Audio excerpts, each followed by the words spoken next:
આવો.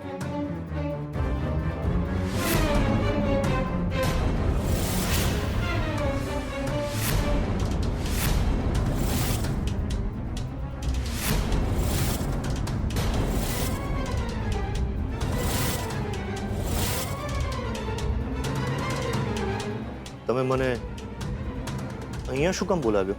શોધન અને શ્રુતિની કંકોત્રી આપવા તો નહીં જ બોલાવ્યા હોય ને તમને.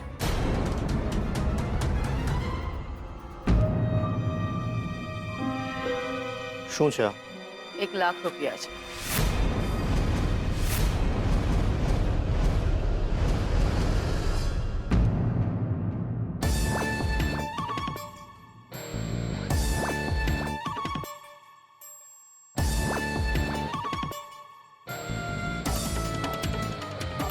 કોની કિંમત લગાડી છે?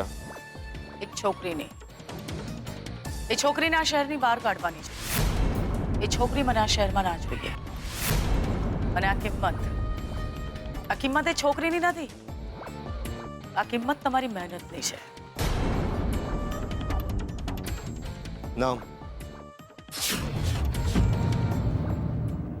નામ શું છે છોકરીનું? સ્વીટુ.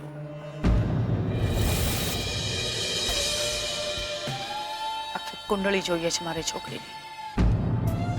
કોણ છે આ છોકરી? કયા ગામની છે? એના સગાવાલા કોણ છે? ક્યાંથી આવી છે? અને સૌથી ઇમ્પોર્ટન્ટ, એ છોકરીનો પતિ કોણ છે? બધી જ જાણકારી જોઈએ છે મને છોકરી વિશે. પછી એ છોકરી સાથે તમારે જે કરવું હોય કરજો. બસ એ છોકરી મને આ શહેરમાં ના જોઈએ.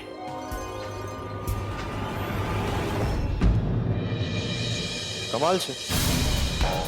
હમણાં 1-2 દિવસ પહેલા તમે અમારા ઘરે આવ્યા હતા અને મને ઘર જમાઈનું મેણું માર્યું હતું. અને આજે આ સોદો? સંગ્રહેલા સાપ જ હંમેશા કામ લાગે છે રંજીત કુમાર. સાપને સાપ કહેવાથી ફૂફાડો નથી મારતો, પણ જો એની પૂંછડી પર પગ પડી જાય ને એટલે તરત ફેણ ઊંચી કરે છે. અને મને ખબર છે કે આ 1 લાખ રૂપિયા જોઈને તમારી ફેણ પણ ઊંચી થશે. અને આ ફૂફાડો મારી સામે નહીં, એ છોકરી સામે જઈને મારજો. 4 દિવસ પછી એ છોકરી મને આ શહેરમાં ના જોઈએ.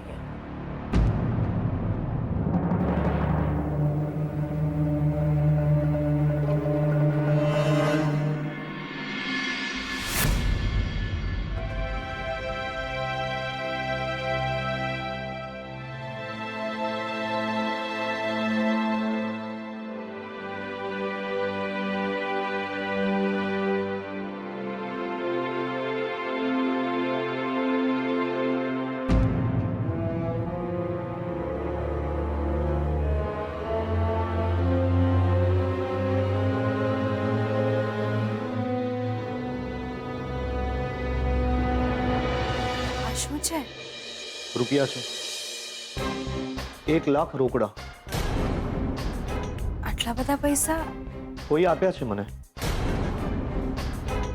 બદલામાં તમારી જાણકારી માંગી છે મને. તમારું નામ શું છે? તમે કયા ગામના છો? તમારા સગા સંબંધી કોણ કોણ છે? તમારા લગ્ન થઈ ગયા છે કે નહીં? અને જો થયા છે તો તમારા પતિનું નામ શું છે?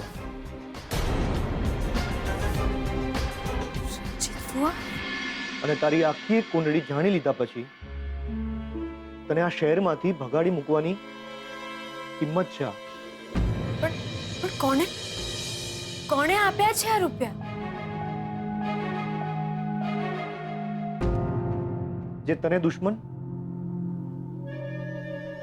અને મને બદમાશ માણસ સમજે છે એમણે. કોણ છે મારું દુશ્મન? શ્રુતિના મમ્મી.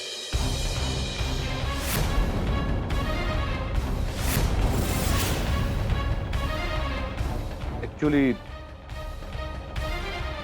પહેલા 2-3 વાર એવું બન્યું છે કે મેં એમની પાસેથી પૈસા લીધા હોય અને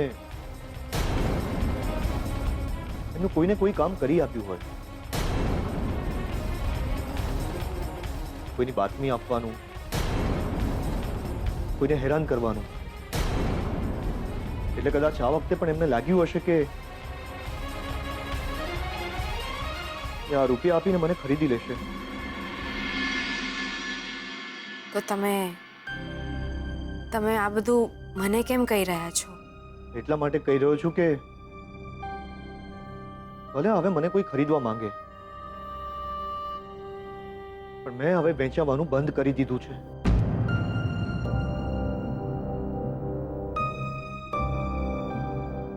મારે આ રૂપિયાની કોઈ જ જરૂર નથી. તારે કદાચ જરૂર હશે તો રાખી લે. તો તમે શ્રુતિબેનના બાની વાત માનશો નહીં? એમને કશું જ કહેશો નહીં? આટલા બધા પૈસા લીધા છે તમે તો. ના, હું એમને કંઈ જ નહીં કહું. અને શું કહું એમને? કે તારું સાચું નામ સ્વીટુ નહીં પણ લક્ષ્મી છે? તારા લગ્ન થઈ ગયા છે અને બીજું કોઈ નહીં પણ તારો પતિ શોધન છે એ કહું?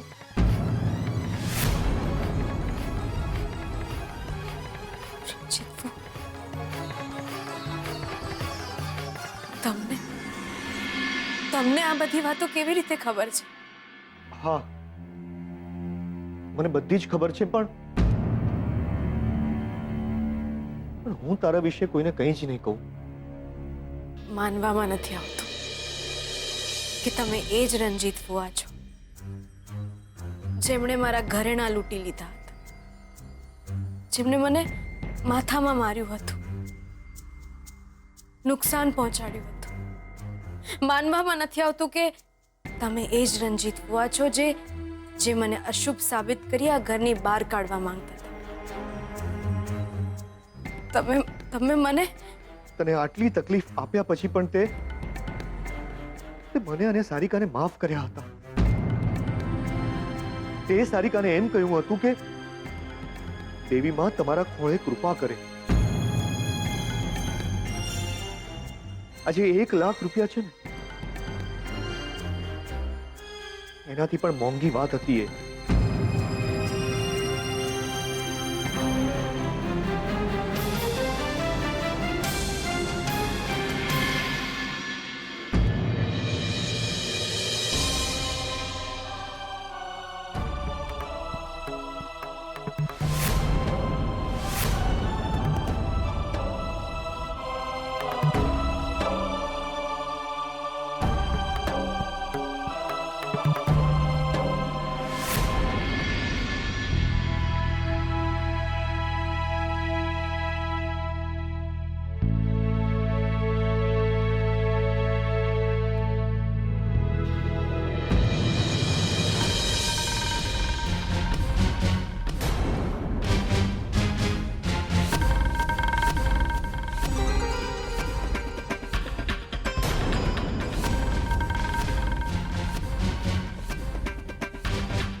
અહીં શું કામ આવી છે તું? એક કામ કરશો મારું?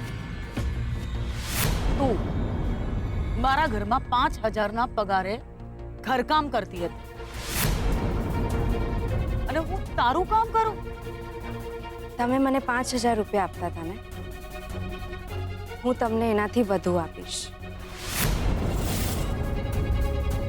માણસ 5,000 રૂપિયામાં ઘરકામ કરી શકે, કોઈ પાપ ના કરી શકે.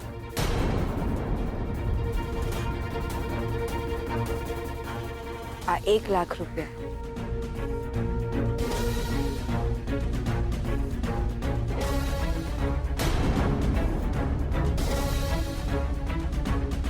આ રૂપિયા તમે રંજીતભાઈને આપ્યા હતા, જેથી તમે મારા વિશે વધુ જાણી શકો અને મને શહેરની બહાર કાઢી શકો. પણ તમને જાણવામાં તકલીફ થશે કે રણજીતભાઈ હવે સુધરી ગયા છે. હશે, ભગવાનને જે ગમ્યું હોય એમાં આપણે શું કરી શકીએ ને. બેન, તમે 1 લાખ રૂપિયા એટલા માટે ખર્ચ્યા જેથી તમે મને શહેરની બહાર કાઢી શકો અને શ્રુતિબેનના લગ્નની સાથે સાથે મારા લગ્ન ના થાય. ઠીક છે, તમે કહેશો એમ જ થશે. શ્રુતિબેનના લગ્નની સાથે સાથે મારા લગ્ન નહીં જ થાય. પણ એના અને આ પૈસાના બદલામાં તમારે મારું એક કામ કરવું પડશે. તમે મારા પતિ વિશે જાણવાનો પ્રયત્ન નહીં કરો. તું સોદો કરીશ મારી સાથે, હે? સોદો તો તમે રણજીતભાઈ સાથે પણ નથી કરી શક્યા બેન.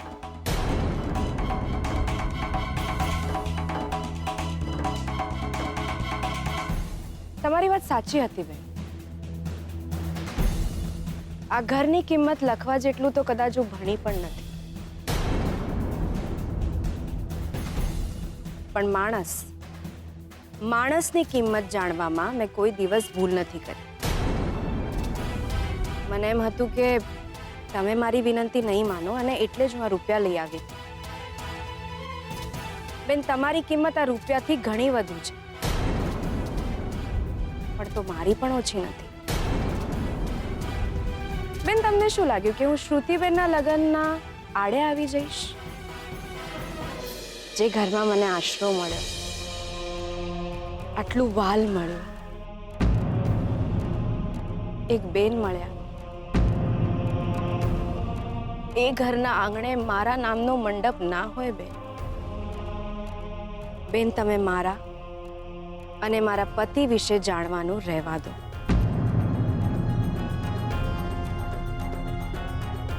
તમે જેમ કહેશો એમ જ થશે. હું એમ જ કરીશ. જય શ્રી કૃષ્ણ. આ પૈસા તું જ રાખી લે. આ રૂપિયા તું જ રાખી લે. આ શહેર છોડીને બીજે ક્યાંક રહેવા જઈશ ને તો તને જિંદગી જીવવામાં કામ લાગશે.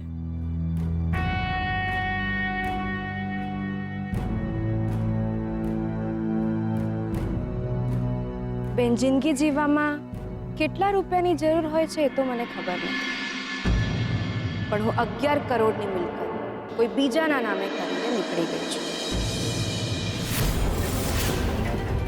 જીવવા માટે રૂપિયાની નહીં, નસીબની જરૂર હોય છે બેન.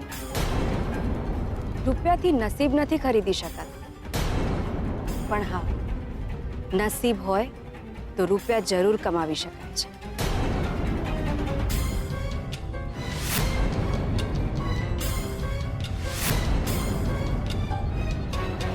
જય શ્રી કૃષ્ણ.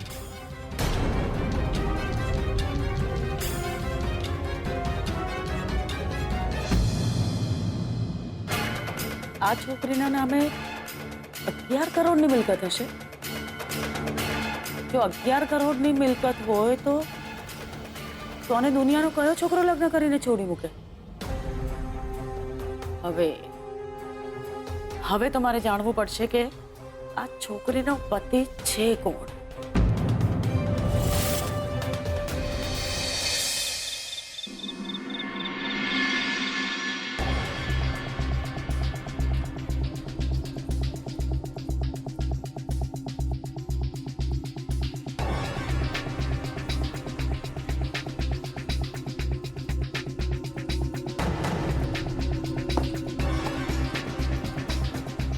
सीटू, सीटू बेटा, जरा एक गिलास पानी आप.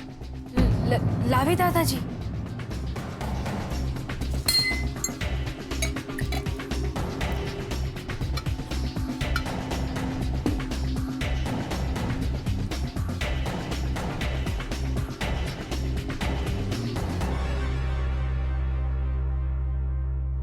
તમે આવી ગયા દાદાજી? તારા મામા પર મને એવો તો ગુસ્સો આવ્યો છે ને, એવો તો ગુસ્સો આવ્યો છે. દાદાજી, દાદાજી, લે બેસી જાઓ. લે શું થયું? શું છે, શું બને? અરે ભાઈ હું તો આના મામા મામીને મળવા ગયો હતો. શું છે શું વળી? અરે ભાઈ હું તો આના મામા મામીને મળવા ગયો હતો. કારણ કે મારે જો સ્વીટુને દત્તક લેવી હોય તો સૌથી પહેલા મારે એમની પરવાનગી લેવી પડે કે નહીં? બેસી જાઓ. થયું શું પણ? અરે ભાઈ હું તો તારા મામાને ઘરે પહોંચી ગયો અને તે મને જે સરનામું આપ્યું હતું એ ગામે. જેને મેં ત્યાં દરવાજો ખખડાવ્યો તો તારા મામા બહાર આવ્યા એટલે મેં બધી એમને વાતચીત કરી તો મને કહે સામેથી કે મારું નામ બટુક છે જ નહીં. દાદાજી તમારા કંસ મામાને નહીં મળે દિયોર. એટલે તમને ખબર છે બકા, દાદાજી તમારા વિશેની બધી જ વાતો ડાયરીમાં લખતા હતા. આપણે પાનું જ પાડી નાખ્યું છે દિયોર. હૈયા. તો બેસો બેસો. પછી શું અરે થયું? પછી શું થાય મેં બહુ સમજાવ્યું અને કહું કે તું મને ઓળખતો નથી એમ તો જા તારી વહુને બોલાવ. તો કે મારી વહુ તો કોઈ બીજા ભાઈડા સાથે ભાગી ગઈ. શું વાત કરો છો દિયોર? એટલે બેસી જાઓ તમે. એટલે સ્વીટુ સાંભળ્યું તમે? એટલે ગજબ થઈ ગયું. એટલે તમારા મામી બીજા કોઈ જોડે ભાગી ગયા. ખોટું થઈ ગયું ભાઈ. એટલે બહુ ખોટું થયું. મામા જોડે બહુ ખોટું થયું દિયોર. અરે મારો બેટો એક પણ વાત માનવા તૈયાર નથી. મને કહે કે હું આ ગામનો સરપંચ છું જ નહીં. મારું નામ બટુક નહીં પણ મારું નામ તો ગોવર્ધન છે. હા મારી કોઈ આવી ભાણી છે જ નહીં. એક ખેંચીને આપી. શું વાત કરો છો? બેસો બેસો શું બેસો. છે? ખેંચીને આલી દીધી?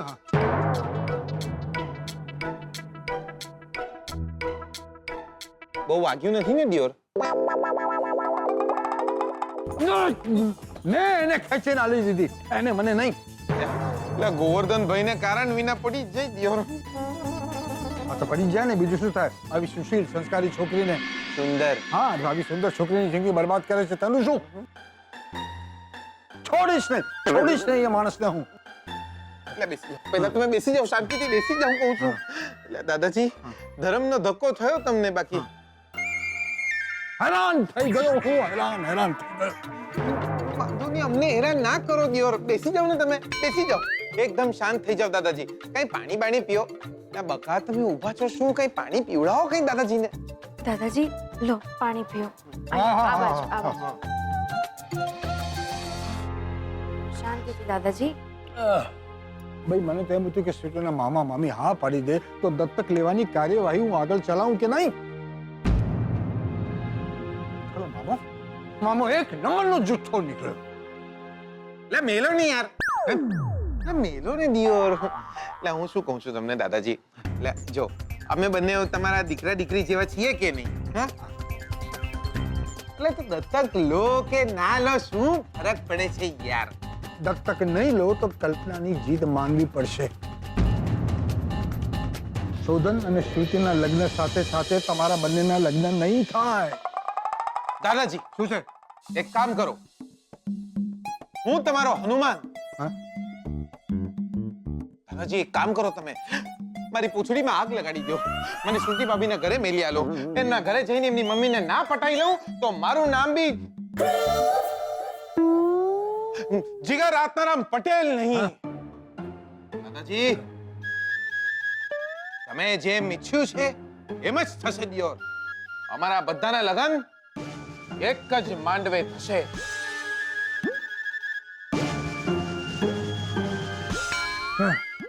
દાદાજી હું શું કહું છું, તમારે બી કોઈની જોડે મેળ પાડવો હોય ને તો પાડી જ દેજો દિયોર.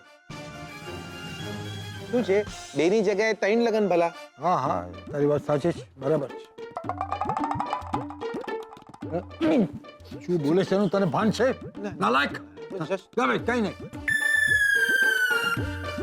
આ ગોરધનભાઈને તો હું છોડીશ નહીં છોડું. જો તું જા. દાદાજી દાદાજી